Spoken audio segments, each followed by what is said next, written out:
Salamlayıram hər kəsi. Kanalıma xoş gəlmisiniz. Bugün akademik araşdırma aparmaqla bağlı video çəkmək qərarına gəldim. Bu videoda sizə bir neçə metodologiyamı göstərəcəm. Ümumiyyətlə akademik araşdırmanı necə aparıram mən, necə yanaşıram məsələyə və mənim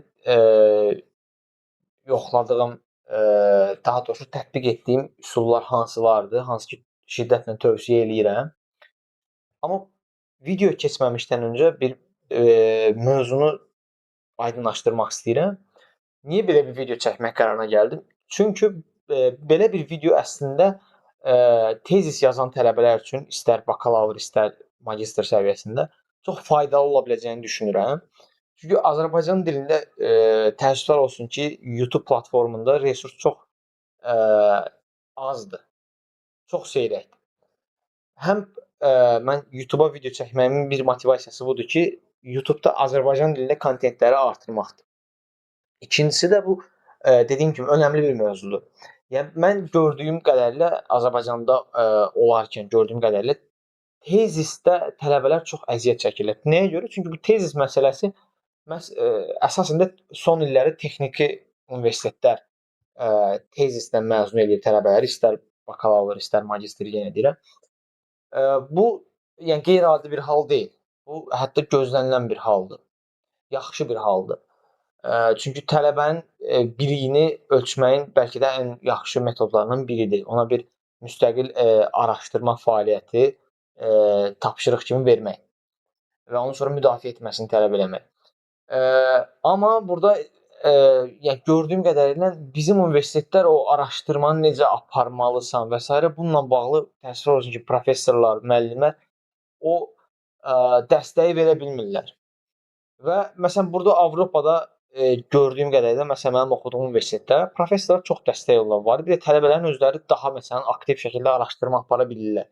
Mən o fərqləri görə bildiyim üçün bizim ölkədəki tələbələrdəki araşdırma belə deyək, davranış modeli və burdakı tələbələrin bir akademik araşdırmaya yanaşması arasındakı fərqi gördüm. Və ona görə istəyirəm ki, biraz biz nələri eləyə bilərik? Nələri eləsək, xüsusilə də mən elektronika mühəndisliyi əsasında danışacağam. Yəni elektronika mühəndisliyi ilə bağlı araşdırmanı mən necə apara bilərəm, onu göstərəcəm. Amma bu aşağı-yuxarı digər mühəndislik bəhslərində də tətbiq oluna bilər. Təəssüf ki, yəni mən birini göstərə bilirəm, limitlidir, amma metodologiya plus minus eynidir. Nəysə çox uzatmayım, yavaş-yavaş video keçək.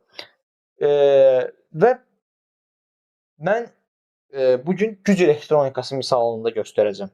Niyə güc elektronikası bu arada? Mən burada magistr tezisi olaraq güc elektronikası ilə bağlı bir mövzu seçmişəm. Elə həmin mövzu ilə bağlı sizə göstərəcəm. Yəni mən özüm bir tezisi hazırlayanda necə bir araşdırma eləyirəm, onu sizə göstərmək istəyirəm həm də. Yəni onu da göstərmiş olacağam. Gəlin başlayaq. Ümumiyyətlə akademik araşdırma eləmək üçün biz akademik məqalələrin yerləşdirildiyi bazalara çıxış əldə etməliyik. Nədir bu akademik məqalələrin yerləşdirildiyi bazalar? Bilirsiniz ki, məqalələr yəni iki cür ola bilir. Ən sadə dillə desək, jurnal məqaləsi və konfrans məqaləsi. Hər bir halda istər jurnal məqaləsi, istərsə də konfrans məqaləsi, o məqalələr bir bazada yerləşdirilməlidir ki, bu məqalə münsiflər tərəfindən təsdiqlənəndən sonra artıq yəni dərc olunandan sonra ona çıxış əldə etməlidirlər bir sözlə. Ona görə onlar bir bazaya yerləşdirilir və bu bazalar ödənişli olur təbii ki, bir abunəlik tələb eləyir. Universitet tələbələri adətən universitet e-mailləri vasitəsilə, universitetin tələbə portalı vasitəsilə daxil ola bilirlər. Məsələn, mən Riga Texniki Universitetində oxuyuram. Riga Technical University burada da yazılıb. Hal-hazırda gördüyünüz ekrandakı bu portal bizim universitetin tələbə portalıdır. Adı da məhz Ortus adlandırılır. Yəni bu bizim universitetlər, bizim dediyim yəni Azərbaycandakı universitetlərdə də var yəni bu formada akademik portallar, tələbə portalları. Burada bizdə kitabxana hissəsində library bölməsində Electronic Resources adlı bir hissə var. Elektron resurslar adlı bir bölmə var. Alt başlıq var. Buradan biz bu dediyim akademik bazalara çıxış əldə edirik. Məsələn, ilk gördüyünüz bu IEEE, IEEE 3 dənə E ilə yazılan IEEE Electronic Library. Nədir bu IEEE? Institute of Electrical and Electronics Engineering və ya Engineers. Bizim dilə onu Elektrotexnika İnstitutu kimi tərcümə edirlər. Bu elektronika, elektrik mühəndisliyi və onun alt sahələri ilə bağlı bir çox sahələri əhatə eləyir. Burada akademik araşdırmalar, müxtəlif belə deyək, məqalələr başlığı altında yerləşdirilir. Bu IEEE-nin altında bir çox jurnallar var.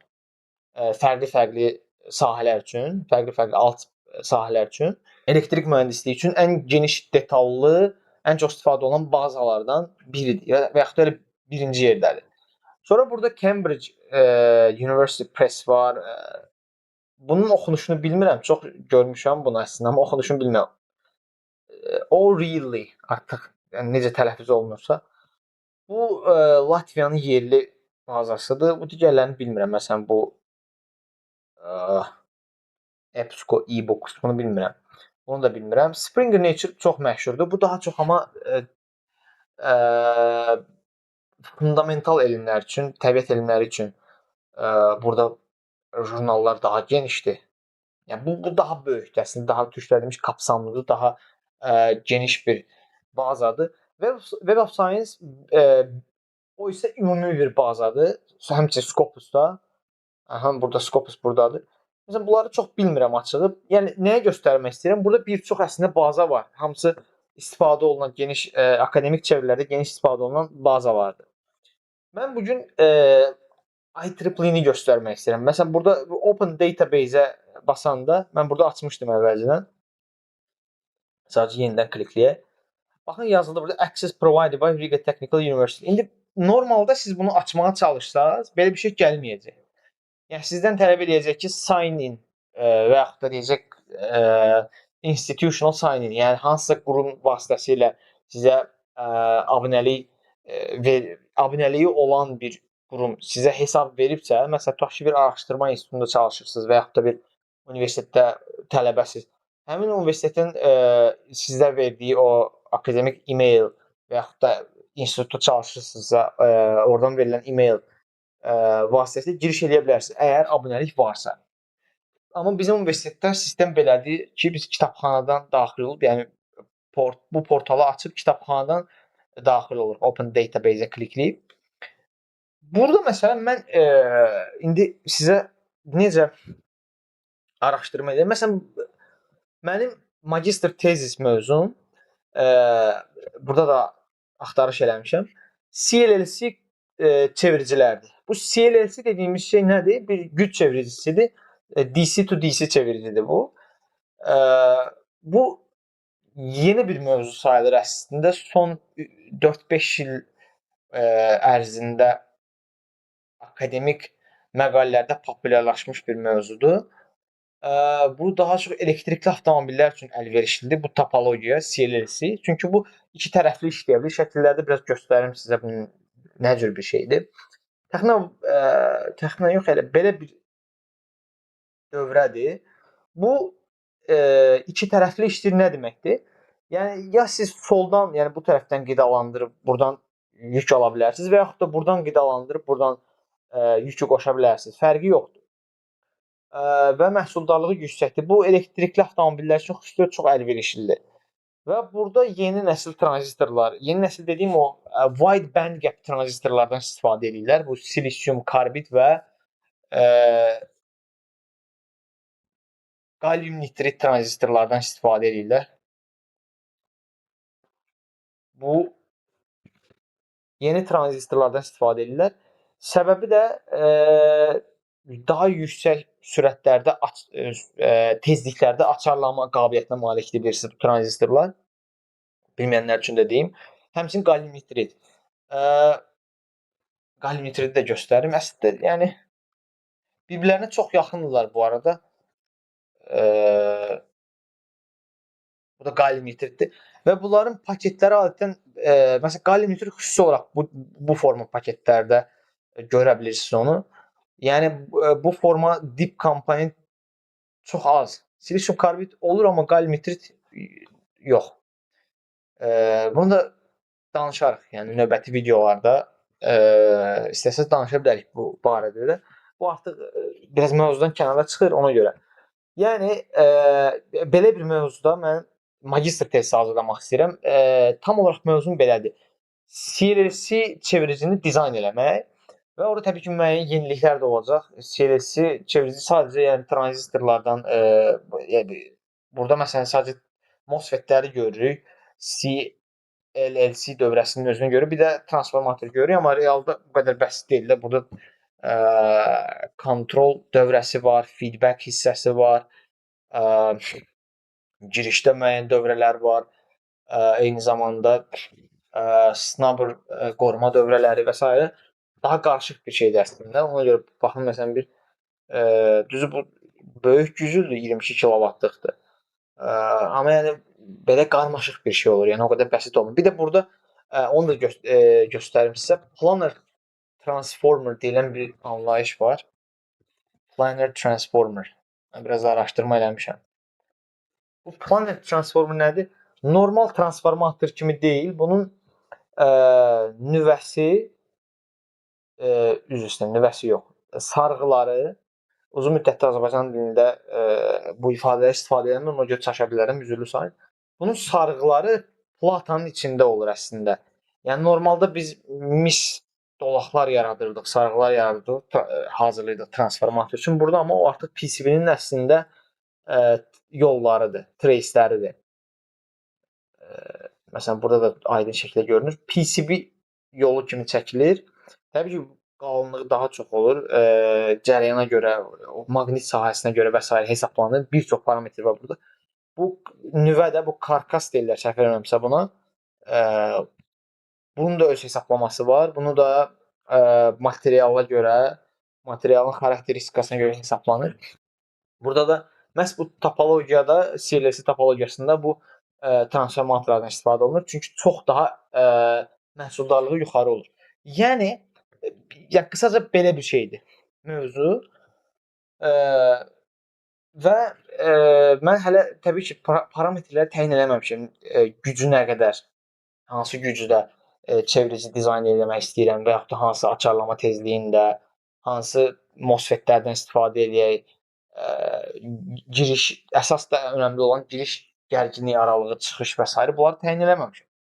Amma məsələn, mən bu mövzuda tutaq ki, araşdırma eləmək istəyirəmsə, adını kopyalayaq. Gəlib burada bəsitcə CLC converter yazıram. Dizayn falan da yazmıram. Enter-ə klikləyək. Görün nə çıxır burada. Ümumiyyətlə biraz da buranı görək. Burada biz görə bizi nə qarşılayır? Məsələn, buradan birinci mən istəyirəm filtr hissəsi ilə başlayım. Baxın, gördüyünüz nəticələr çıxmağa başladı. Mən CLC yazdım, axtardım. CLC converter baxın. Burada bir çox nəticə çıxdı. Harda adında CLC converter sözü varsa, onları qarşımıza çıxartdı. Kifayət qədər nəticə çıxartdı. Hətta sayı da burada yazılır. Gördüyünüz kimi 603 dənə nəticə tapdı. Birinci mən illəri buradan filtrləmək istəyirəm. Bu önəmlidir. Amma bu mövzuda çox gərəyi yoxdur. Önəmli deyil. Nəyə görə? Çünki fikir verirsə məqalələrin hamısı təzədir. 2 və yaxud da 3 il öncə paylaşılıb. Məsələn 2023, 2020. Burada bir dənə köhnə məqalə görə bilməzsiniz. Ən köhnə məsələn 2021 hələ ki gördüm. 5 il öncə. 2020, 2019. Yəni 7 ildən köhnə heç nə yoxdur. Fikir verirsinizsə. Demək o təzədir və akademik sferada çox yeni sayılır bunlar. Son 5 ildə dərc olmuş məqalələr tam yeni sayılır. Amma normalda fərqli bir mövzu seçsəydim, burada çox köhnə məqalələr qarşılaya bilərdi bizi. Ona görə bu hissədə gəlin biz 2021 ilə 26 arası son 5 il üçün seçək və görək qarşımıza nə qədər nəticə çıxır, nələr çıxır. Nəticə çox böyük dəyişmədi. 459, 603-dən 459-a düşdü.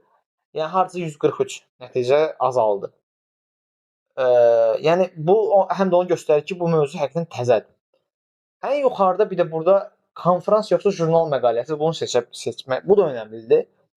Açığı mənim üçün bu dəqiqə çox önəmi yoxdur, amma mövzuya görə məsələn konfrans məqaləsinin jurnal məqaləsi fərqli şeylərdir. İndi onu mən təbii ki, fərqlərini izah eləyəm ki, niyə belə bir filtrin olduğunu da sizə çatdırmış olum. Onu istəmirəm bu videoda danışım, çünki çox uzanacaq video, gərəksiz uzun olacaq video. İstəmirəm bu qədər uzatmaq. Amma bu önəmli filtrdir əslində. Mən bu dəqiqə buna toxunmayacağam, amma lazım olanda biz konfrans məqaləsini ayrıca baxmaq istəyirik, jurnala ayrı baxmaq istəyirik. İndi dəyinmirəm. Məsələn, gəlin birinci məqaləyə baxaq. 2023-cü ildə dərc olunub bu məqalə. Aha.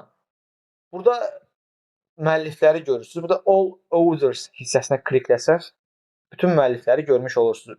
Ən axırda sizi ən sona yönləndirir. Chen Yi Wu bir də Ko Yuan Lo. Artıq yəni yazıldığı kimi tələffüz elədim.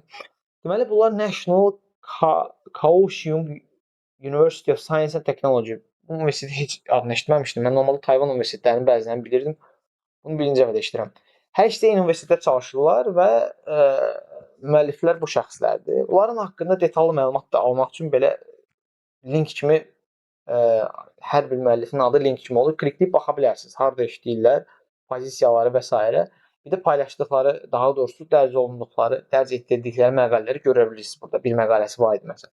İndi gəlin məqalənin özünə baxaq. İndi normalda məqaləni açanda bu formada qarşımıza çıxır. Amma mən belə xoşlamıram. Mən bu PDF sözünə klikləyirəm və PDF şəklində ki, bütün demir, bir çox araşdırmaçı buna üstünlük verir. Bu formada eləyir. Çünki çox daha dərli toplu olur. Bu formada bizi qarşılayır. Bu arada bu hansı jurnaldır? Gəlin ona da baxaq. Bu jurnal deyil, konfrans məqaləsidir. 2023 IEEE International Future Energy Electronics Conference. IFEEC deyə qısaldılması var. Nədir bu mövzu? Design of bidirectional CLC resonant DC to DC converter for energy storage system. İngilis dili bilənlər başa düşdü nə deməkdir. Yəni tərcümə eləməyə məncə ehtiyac yoxdur. Yəni ya da eləyək. Bu arada bu CLC-lər rezonans rejimdə işləyən çeviricilərdir. Onlara rezonant deyilir. Deyir ki, iki tərəfli, yəni bidirectional, yəni istiqamətsiz.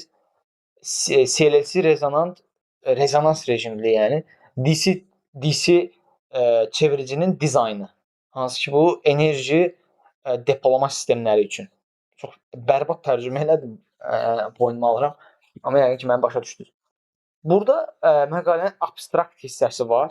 Bütün məqalələrdə bu olur, abstrakt hissəsi.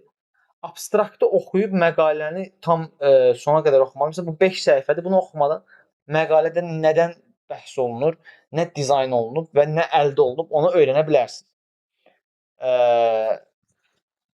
Və sonra introduction, yəni bu aşağı-yuxarı IEEE məqalələrində bir çox texniki mövzulardakı jurnal və yaxud da konfrans məqalələrdə eynidir. Abstrakt hissəsi, sonra introduction, sonra teoriya hissəsi gəlməlidir. Səhvəmizdə calculation. O təbii ki, dəyişir jurnaldan jurnala. Məsələn, bu introduction-dan başlayır.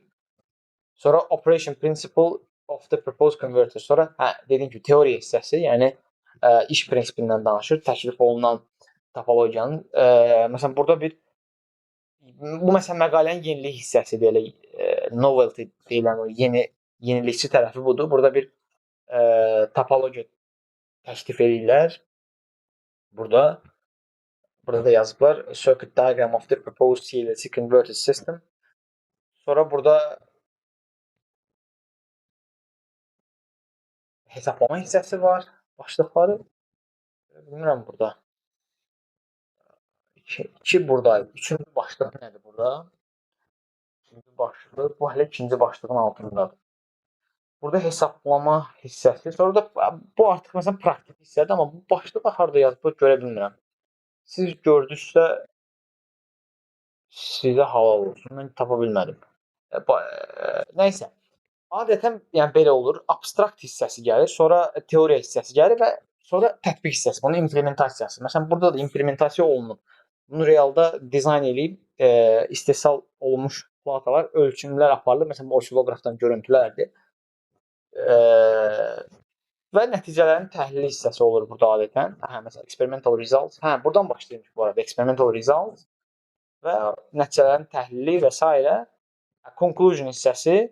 Bir də ədəbiyyat hissəsi, reference hissəsi, referanslar, burada hansı fərqli, yəni literaturda, ədəbiyyatdakı hansı araşdırmalara sitat gətirilib, onları göstərir.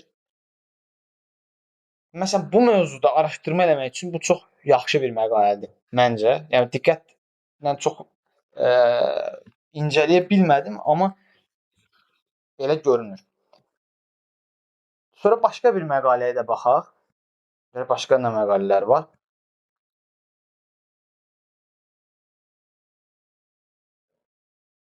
Məsələn, bunlar konfrans məqaləsidir bu arada. Görürsüz, conference, bunlar konfrans məqalələridir. Konfrans məqaləsində sayca çox olur. İstəmirdim əslində buna toxunum, çünki bir dənə jurnal məqaləsi də görmək istəyirəm. Ona görə burada journal sözünə klikləyirəm və apply deyirəm. Filtrləyək, baxaq. Məsələn, 2023-də bir jurnal məqaləsi var. Bu arada jurnalların da sinifləndirməsi var. Onu da göstərim əslində yeri gəlmişkən. O da önəmlidir. Məsələn, gəlib burada published, yəni harda dərc olunub? IEEE Transactions on Power Electronics. Bu güc elektronikası sahəsində ən önəmli, ən zirvədə olan jurnallardan birisidir və yaxud da elə odur. Nəyə görə? Çünki bu jurnal, hər bir jurnalın belə göstəriciləri olur. Nədir bunlar? Impact factor, agent factor, influence score, bir də site score. Qısaca onu deyim ki, hamısını tək-tək izah eləmək istəmirəm. Çünki bunlar hər birinin hesablama qaydası var hər birinin. Yəni bu rəqəmlər hardan çıxır? Bir jurnalı keyfiyyətli eləyən şey içindəki məqalələrin keyfiyyətidir.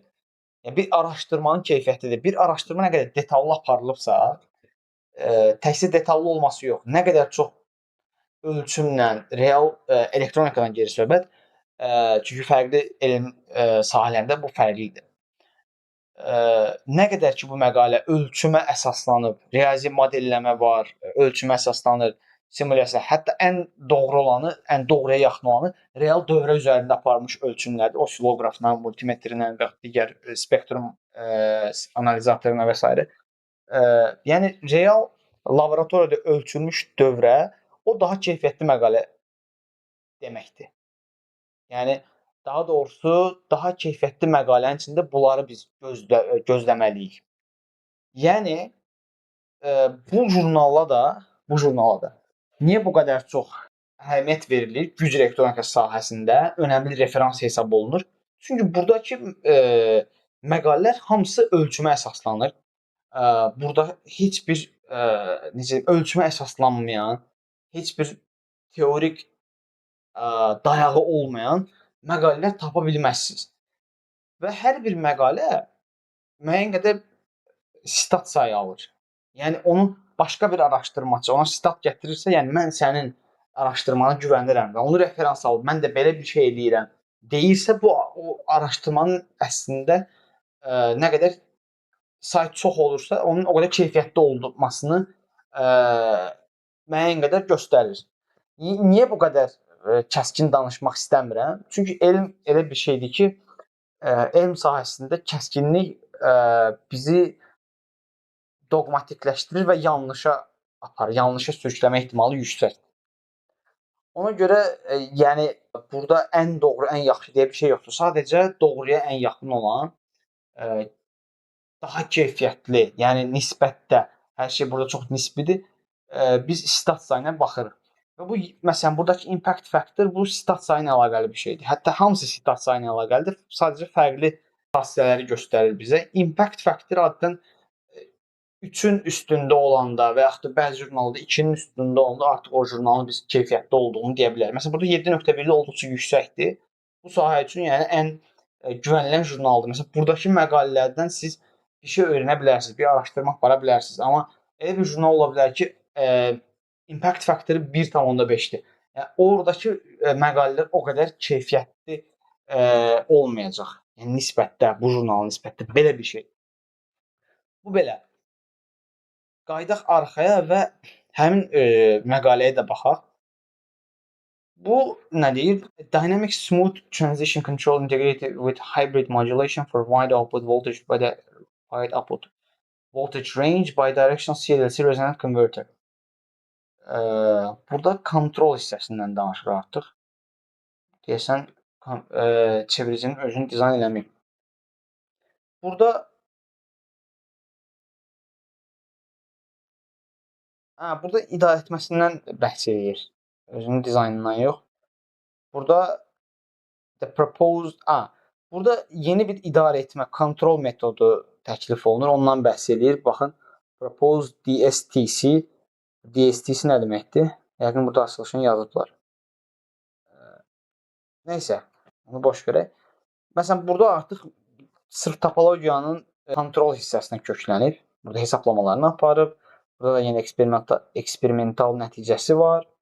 Yəni belə bir məqalə daha etibarlıdır. Onu əslə çatdırmaq istəyirdim mən. Bu amma jurnal məqaləsidir. Bu artıq konfrans məqaləsi deyil. Müəyyən də fərqləri var, onsuz da hiss olunur. Məsələn, bu bir mənim metodlarımın biri idi bu sadəcə. Məsələn, IEEE-də mən necə araşdırma edirdim, necə ümumiyyətlə bir araşdırmanın keyfiyyətinə necə güvənirəm, onu necə keyfiyyətsiz araşdırmadan fərqləndirmək olar. Hətta mən onun məzmununu oxumadan, yəni nələr eləyə bilərik maksimum onları göstərdim.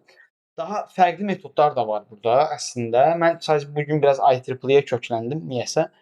Amma yəni bu çox geniş bir mövzudur. Ümumiyyətlə araşdırma aparmağın özü çox önəmlidir. Çünki keyfiyyətli məqalə keyfiyyətli araşdırmaya ilə düz mütənasib olan kəmiyyətlərdir. Və hətta anlayışlar kəmiyyət deməyə. Mühəndisliyin təməlidir əslində. Mühəndislik müşahidə aparmaq, araşdırma aparmaq və onu öyrəndiklərini tətbiq eləmək sahəsidir. Belə mən istəyərdim daha çox danışım, daha çox şey göstərim. Amma videonu mən mümkün qədər qısa tutmaq istəyirəm. Yəqin ki, video düşündüyümdən daha uzun olacaq və müəyyən hissələri kəsməli olacağam. Belə, sağ olun, görüşənədək.